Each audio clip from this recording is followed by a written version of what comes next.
I've done reviews before where I've used pro audio speakers for hi-fi, and Adam Audio from Germany are a pro audio company, and most people are obviously going to be using these pro studio people, or maybe semi-pro at this kind of price. They're going to be using them in the near field environment.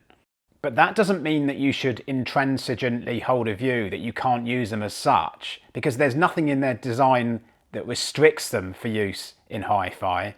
And also, the designers are trying to get to the source as faithfully as possible, like any speakers.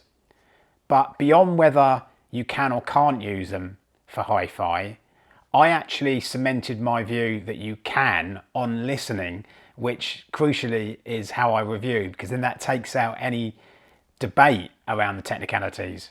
So these A7Vs are active speakers that cost £589, $799 or €699, and they have a 7-inch mineral fibre mid-bass unit, which is actually crushed stone that's formed into inner sheets that are then cut and glued together to form the cone. Don't actually think I've ever seen that in a driver before. Their tweeter, which they brand as an XART or ART tweeter, which is actually made in Berlin, by the way, it's an air motion transformer or AMT type that sits in a waveguide. Basically, this is a development of the ribbon tweeter, where you have a flat strip of metal, pass an alternating current through it of different frequency, flaps about creating the sound waves. With a AMT tweeter, it's essentially a ribbon, but it's folded or pleated, and that gives it more surface area, and therefore it doesn't need to move as much. Doesn't need to move as much equals less distortion. And fun fact or interesting fact about these speakers that I found out is the reason why the diaphragm is yellow is because it has a circuit board copper track on top of it, and nobody has tried to make it a different colour. The other thing that's music to my ears is the fact that it's a front flared ported design, so you can put them close to walls and you don't have to go crazy on room treatments because there's no boundary effects. So you can fit these into a lot of rooms without a lot of fuss. The cabinets are kind of very retro style 90s, if you like, with vinyl wrapped MDF, but that's maybe de rigueur for pro audio speakers.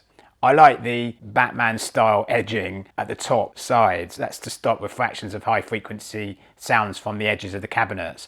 Also, this moulded front plastic baffle is to stop driver resonances.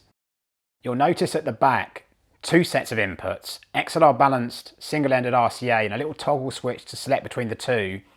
I love the way that you get all these little LEDs at the back. It adds to a sense of quality, and to people like me, simple people like me, I don't know, just like lights.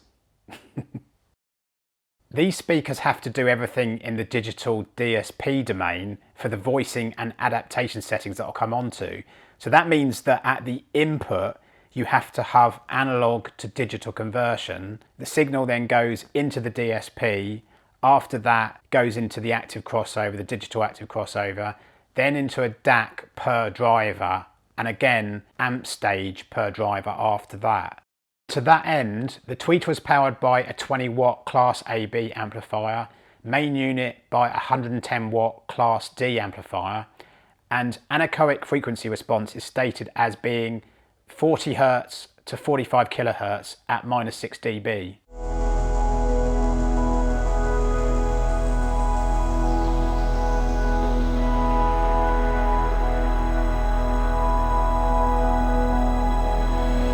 Once you've actually registered your speakers on their website, you can download their firmware updater app and also Adam Audio A Control. Connect them to the Ethernet, because there's 2 Ethernet ports, 1 on each speaker. Update the firmware, and the A Control app is basically where you can set settings if you don't do it on the speakers themselves. At the moment, the app, which is available on Windows and Mac OS, is in beta testing, but Adam Audio are actually adding a volume control in this A Control software. The room adaptation settings on the back are controlled by touch buttons that are also mirrored in the app, and these are basically to change the gain either up or down for bass and treble But there's also a setting for desk which compensates for the loading of the desk in the environment. Obviously for HiFi, take that off. There's another setting finally for presence that I found really useful. Also mirrored on the back as touch buttons, but settings within the A Control app, the voicing settings. Now there are 3 of them. The first is called Pure, and that's an anechoic measured response. Then you've got UNR, Uniform Natural Response. It's a kind of coloured, tailored Adam Audio style profile. And the last one is EXT, which I think stands for external. And basically this is to allow you to manually adjust the gain of different frequencies, much like you can do that in Genelex GLM software, but you can also set low and high shelves like you can in GLM.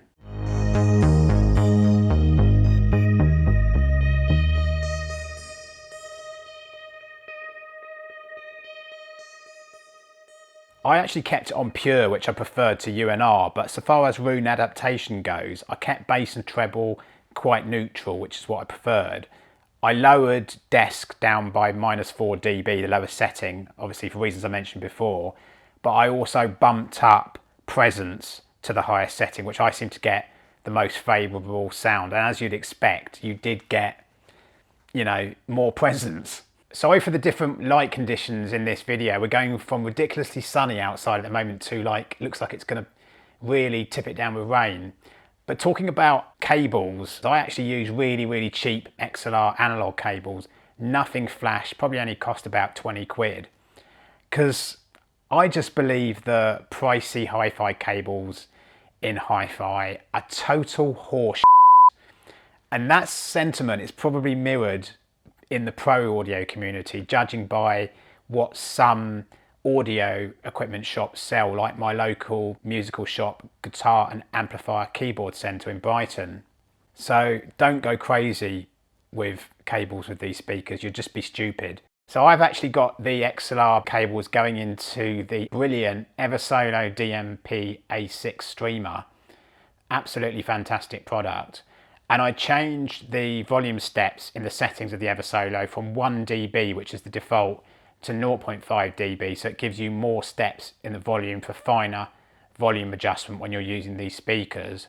You could also use something like a Blue Sound node and the RCA outputs, any number of other streamers with a volume control in the app like Wim Minis or Wim Pros.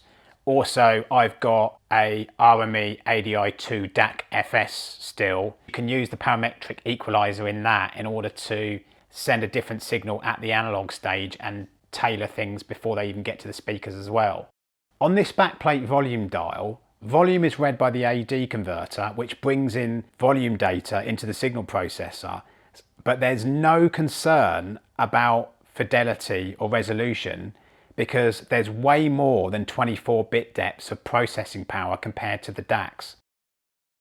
If you actually look at the specifications of these speakers, you'll notice that the DAC chips at the output aren't specified. And I know some people like to get hung up with saying that they prefer, you know, ESS this or Burr Brown that, which technically isn't really possible because, you know, the DAC isn't just the chip, it's the analog output stages and the power supply as well. In this particular case, you don't get any choice. And also, Adam Audio are just specifying the DAC to the technical performance that they want. So there's no point getting hung up with saying, you know, that you want a particular DAC or it's not specified or whatever, because it's just not important.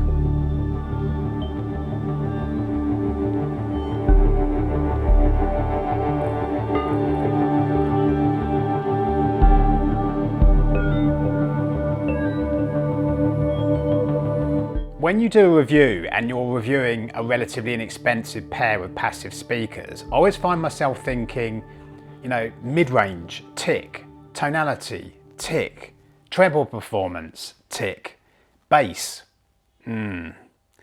And that's the thing that, you know, the way they get found out and they fall down, and bass can be a little bit all over the gaff and not very precise and woolly. But that's just not the case with these Adam Audio actives. They're fast, they're dynamic, they're tight, they're precise, and they're just fun. Compared to what I remembered of the original but now obsolete but they're similar price, the KEF LSX, the version 1s that I tried a few years back, admittedly they are a much smaller speaker, but these Adam Audios are just way more resolutely dynamic and neutral and gutsier speakers to those KEFs. I would actually say that it's a night and day difference to the flatter, slightly more coloured approach to the KEFs. So if sound quality is your main bag, I would definitely look at these speakers with a relatively inexpensive streamer like the Wim Pro or something of that ilk. When I do reviews, I like to explain the rationale for the reviews because I think that's as important as doing the review itself. And those reviewers that don't do that, you don't know how they're reviewing. And I like to, in this respect, talk about the main character of speakers, because if you give too many descriptives, then first of all, you serve to confuse your audience. And secondly, you just make every single product the same as every other product. And that is just, from a reviewer's point of view, so boring.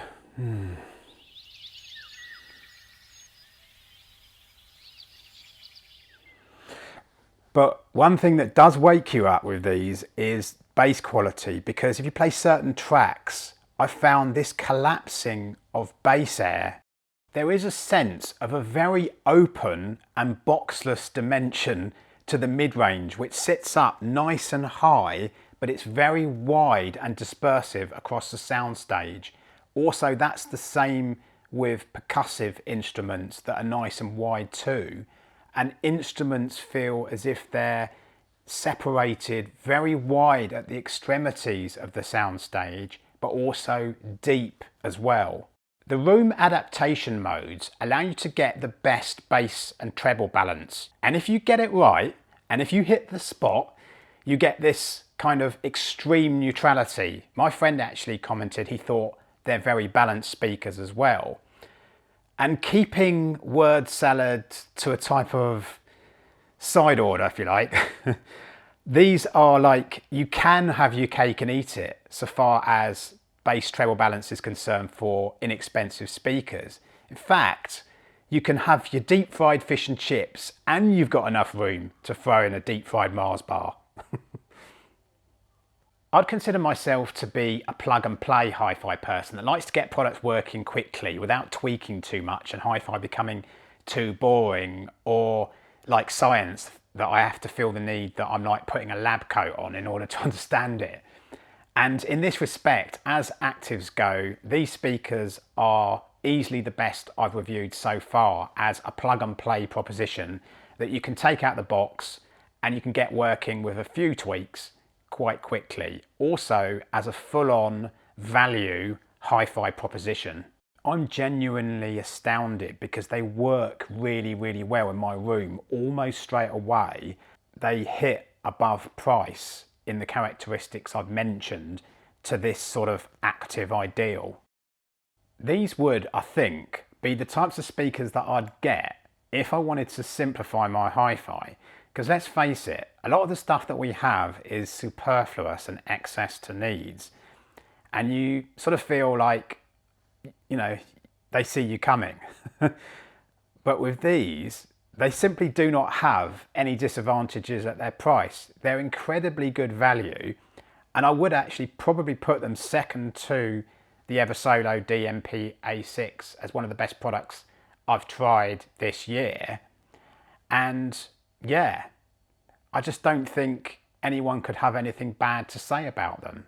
If anyone is nearby me in Sussex in the UK and they'd like to come around and listen to this duo with the Eversolo that I've got, you're more than welcome to, just as long as I don't get like 10-15 people. Also bring lunch. Similarly, I might go to you if you're nearby and you pay my petrol.